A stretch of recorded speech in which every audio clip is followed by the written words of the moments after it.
약간 데자뷰 같은 느낌 안 드세요?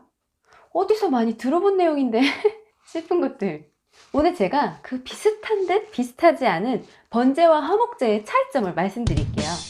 느낌 아니까.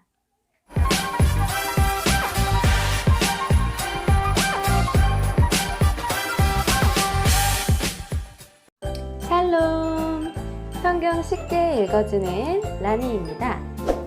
오늘은 레위기 3장 화목제에 대해서 읽어볼 건데요. 어떤 목사님이 그러셨어요. 레위기가 모세 오경의 가운데에 있는 이유는 단순한 우연이 아니래요.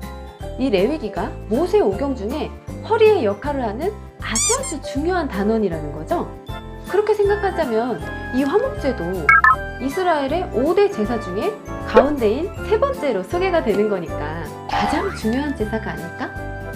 하는 저의 뇌피셜을 그냥 한번 말씀드려봤어요. 아님 말고. 자, 오늘은 화목제가 어떤 제사인지 레위기 3장 읽어보겠습니다. 여호와께 화목제물을 바칠 때 소를 바치려거든 수컷이든 암컷이든 흠 없는 것으로 바쳐라. 제물을 바치는 사람은 짐승의 머리에 손을 얹고 그 짐승을 회막 곧 성막 입구에서 잡아라. 그러면 아론의 자손인 제사장은 그 피를 제단 둘레에 뿌려라. 제물을 바치는 사람은 화목제물 가운데서 내장을 덮고 있는 기름과 내장 주변에 있는 모든 기름을 여호와께 불로 태워드리는 화제로 삼아라. 곧 두 콩팥과 그 둘레에 있는 허리 부분의 기름과 콩팥과 함께 떼어내야 할 간의 껍질 부분을 제물로 삼아라. 그러면 아론의 자손인 제사장은 그것들을 제단에 피운 장작불 위에 놓인 번제물 위에 올려놓고 불태워라. 그것은 화제이며 그 냄새가 여호와께 향기로운 제물이 된다. 자, 1절부터 5절까지는 소에 관한 내용이었어요. 그리고 6절 읽어보겠습니다. 여호와께 화목제물을 바칠 때 양이나 염소를 바치려거든 수컷이든 암컷이든 흠 없는 것으로 바쳐라. 제물을 바치는 사람이 양을 바치려거든 양을 여호와 앞에 가져가거라. 그리고 제물을 바치는 사람은 양의 머리에 손을 얹은 다음 회막 앞에서 양을 잡고 아론의 자손인 제사장은 그 피를 제단 둘레에 뿌려라. 제물을 바치는 사람은 화목 제물 가운데서 기름 곧 등뼈에서 가까운 곳에서 잘라낸 꼬리 전체와 내장을 덮고 있는 기름과 내장 주변에 있는 모든 기름과 두 콩팥과 그 둘레에 있는 허리 부분의 기름과 콩팥과 함께 떼어내야 할 간의 껍질 부분을 여호와께 바치는 화제의 제물로 삼아라.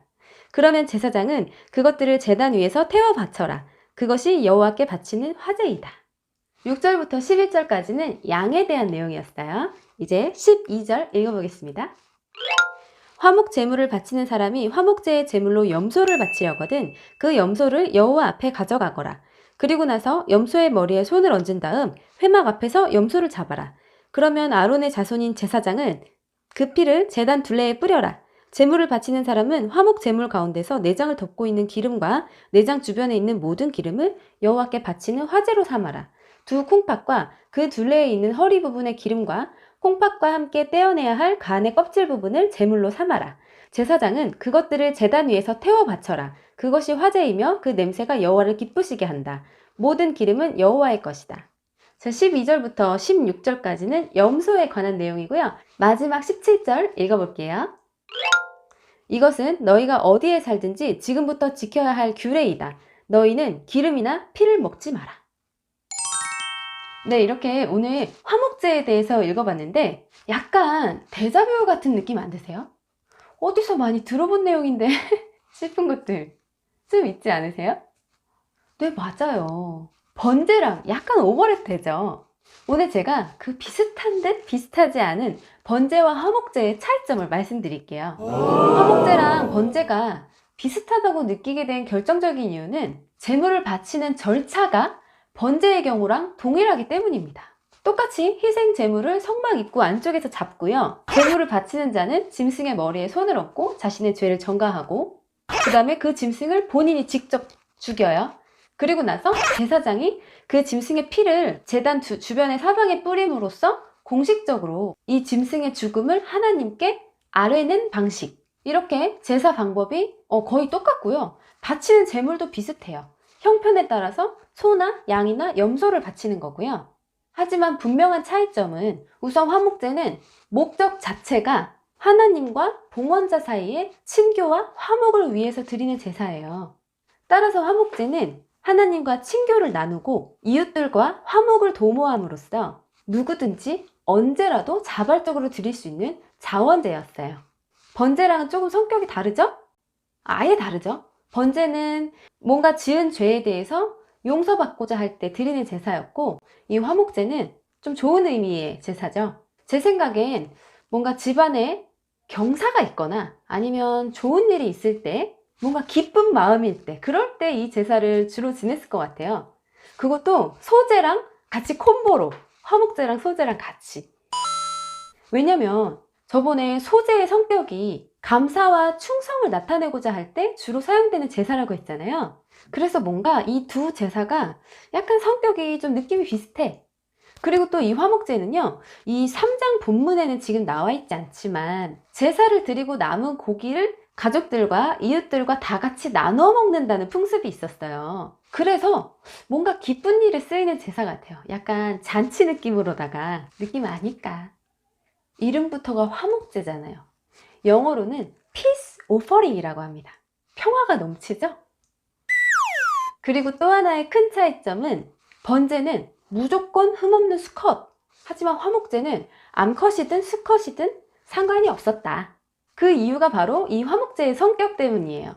화목제는 하나님과 이 봉헌자, 그리고 봉헌자와 이웃 간에 상호 친교를 나누는 화기애애한 분위기의 제사이기 때문에 굳이 암컷과 수컷을 구분할 필요가 없이 모두 다 용납이 되었다는 거예요.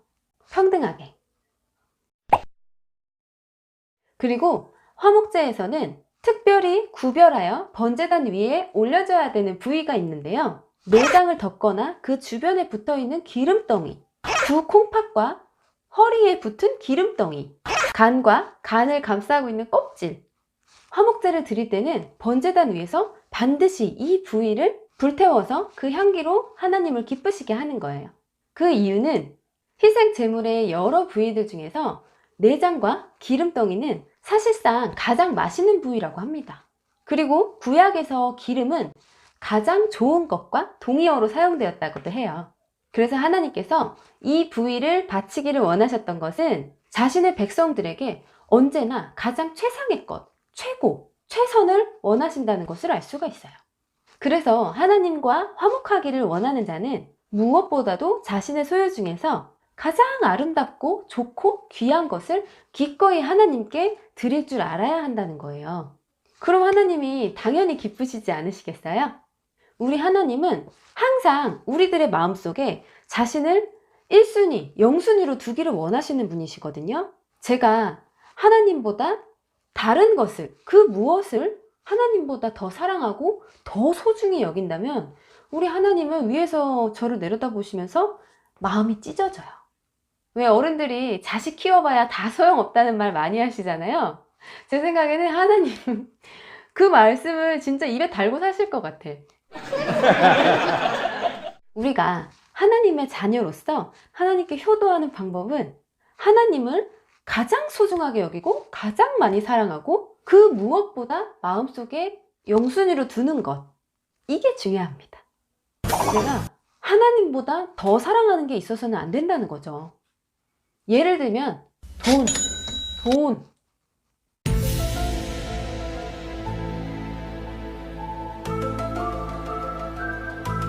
그리고 마지막으로 하나님께서 이번 장에 특별히 당부하신 말씀이 있어요. 너희가 어디에 살든지 지금부터는 기름이나 피를 먹지 마라 라고 말씀을 하시는데요. 또 그 이유는 말씀을 안 해주시고 이렇게 3장이 끝나거든요. 그래서 제가 또 찾아봤죠. 기름과 피를 먹지 말라고 하신 이유는 고대 이스라엘에서 힘의 근원은 기름에 있다고 여겨졌다고 합니다. 또한 피는 생명으로 보았고요. 기름덩이는 생명을 유지시키는 힘의 근원이고 피는 생명 그 자체로서 생명의 근원이기 때문이라는 건데요. 따라서 피와 기름덩이는 전적으로 모든 생명의 주권자이신 하나님의 몫이었다는 거죠. 그리고 또 피는 속죄의 수단이기도 하잖아요. 그렇기 때문에 그 부위는 사람이 절대로 가볍게 취급하거나 함부로 건드려서는 안 됐다는 거예요. 마지막으로 화목제의 5가지 특징 정리해 드릴게요. 첫 번째, 하나님과의 친교와 이웃 간의 화목을 목적으로 하는 제사, 자원제이고요. 두 번째는 번제와는 달리 암컷과 수컷 상관없이 제물을 바칠 수가 있었어요. 단, 당연히 흠이 없는 것으로. 그리고 세 번째는 제사 방식이 번제하고 동일합니다. 짐승을 잡는 위치, 그리고 머리에 손을 얹고 안수 행위를 하는 것, 그리고 제물을 바치는 자가 직접 죽이는 것, 그리고 제사장이 피를 뿌리면서 제사를 진행한다는 방식이 똑같아요. 그리고 네 번째는 특별히 구분하여서 반드시 제단에 올려야 하는 부위는 내장과 그 주변을 덮고 있는 기름, 두 콩팥과 둘레에 있는 허리 부분에 있는 기름, 간과 간의 껍질, 이렇게입니다. 다섯 번째는 번제는 더러운 것과 가죽을 제외하고 모두 다 불살라버리는 제사였는데요. 이 화목제는 주로 내장의 기름과 콩팥과 간이었고, 나머지 살코기들은 이제 가슴살은 제사장들의 몫이고, 오른쪽 뒷다리는 그 제사를 집도하는 그 제사장의 몫이었어요. 그리고 나머지 부위는 그의 가족들이나 이웃들과 함께 나눠 먹었다는 거. 이렇게 5가지 기억해 주시면 되겠고요. 오늘도 시청해 주셔서 감사드립니다. 다음 시간에 또 만나요. 샬롬!